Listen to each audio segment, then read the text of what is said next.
Hello everyone, we will discuss the concept of angular momentum in this video. The way we had derived the concept of torque and a relation between torque and force, the same way we will derive the concept between angular momentum and linear momentum. What is angular momentum? Angular momentum can be considered as angular motion contained in a body. And for this, we will again consider a random body where we have this axis of rotation and the body is rotating in this sense. If we apply a force at this point, so this is the application point of the force, this is O, and this is the position vector of the point of application of force, where in whichever direction the force is applied, there will be change in the momentum. That means you can say there will be a momentum produced there in that direction. So I can now replace it by momentum. Since we are applying a force at this point, so it will result in momentum along this direction. So as before, to find a relation between this momentum and angular momentum, which is represented by L, I can extend it backwards, right?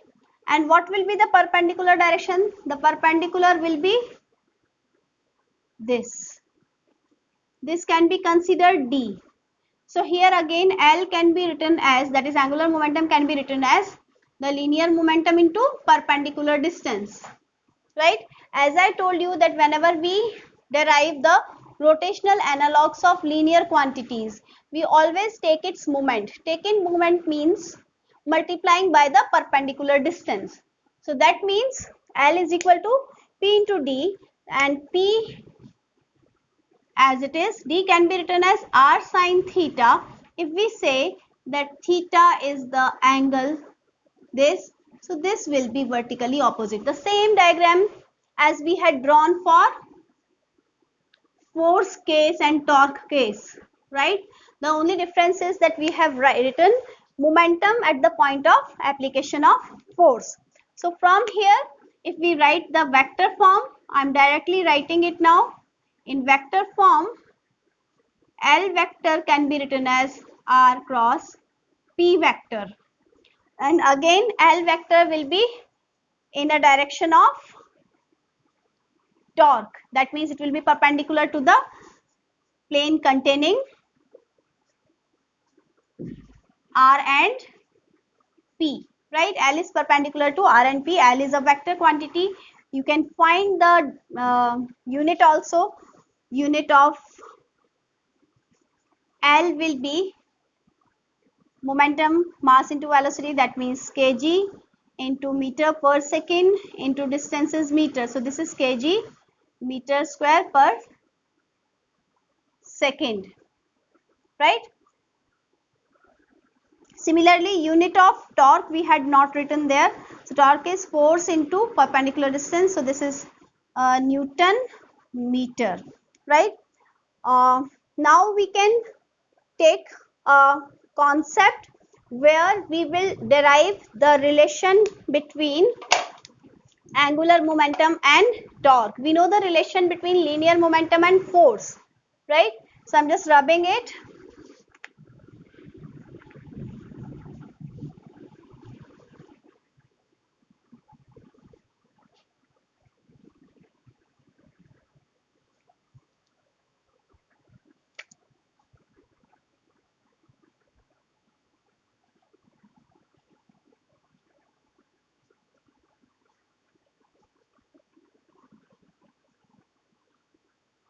So how to write that? We have just written an expression L is equal to R cross P.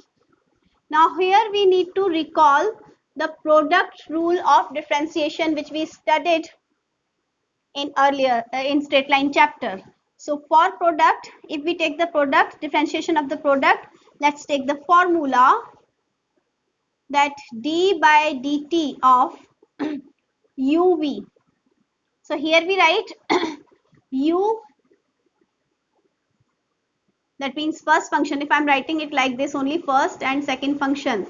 So I can write first function into derivative. That means differentiation of second function plus second function into derivation of first function.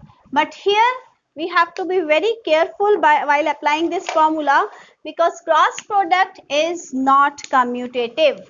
Very important to note here is cross product is not commutative. That means A cross B is not equal to B cross A. So we have to be cautious while doing this differentiation of the product. So let's differentiate this expression 1. Differentiate 1 with respect to time, right? So what will I write on the left side? Left side is not a problem. This will be dl by dt, right?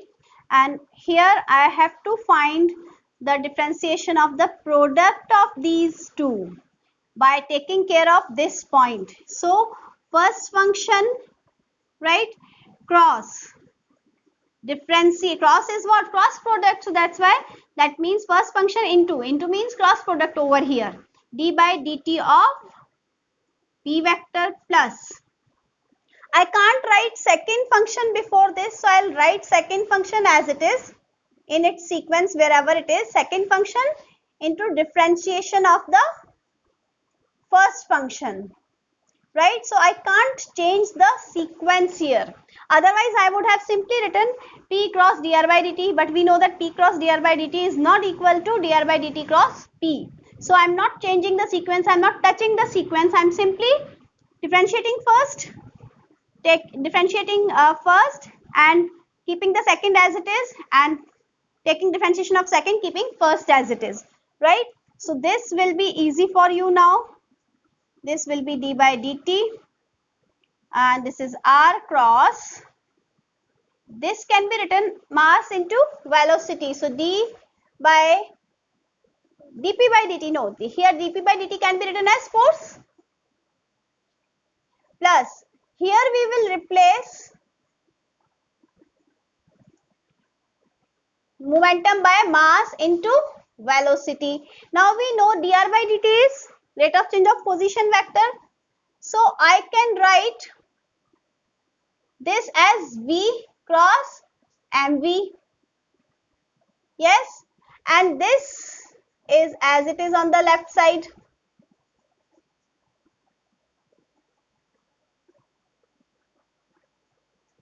So let's proceed here.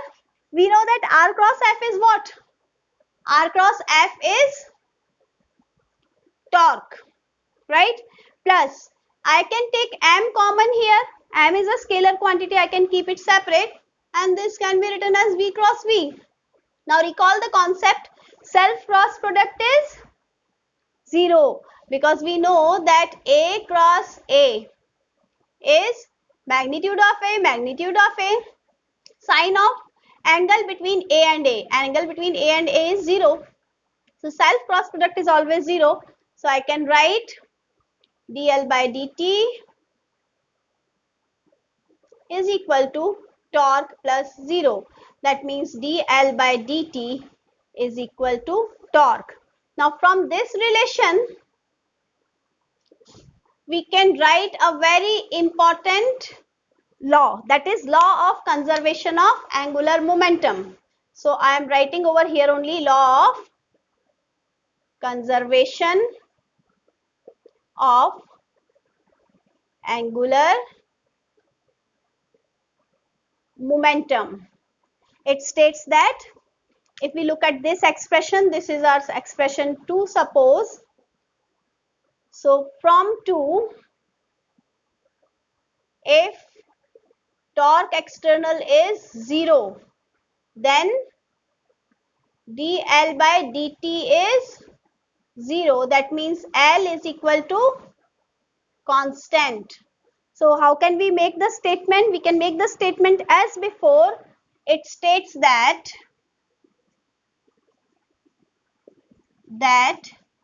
in absence of external torque, the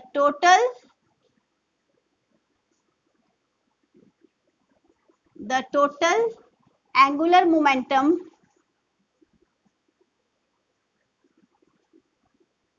of the system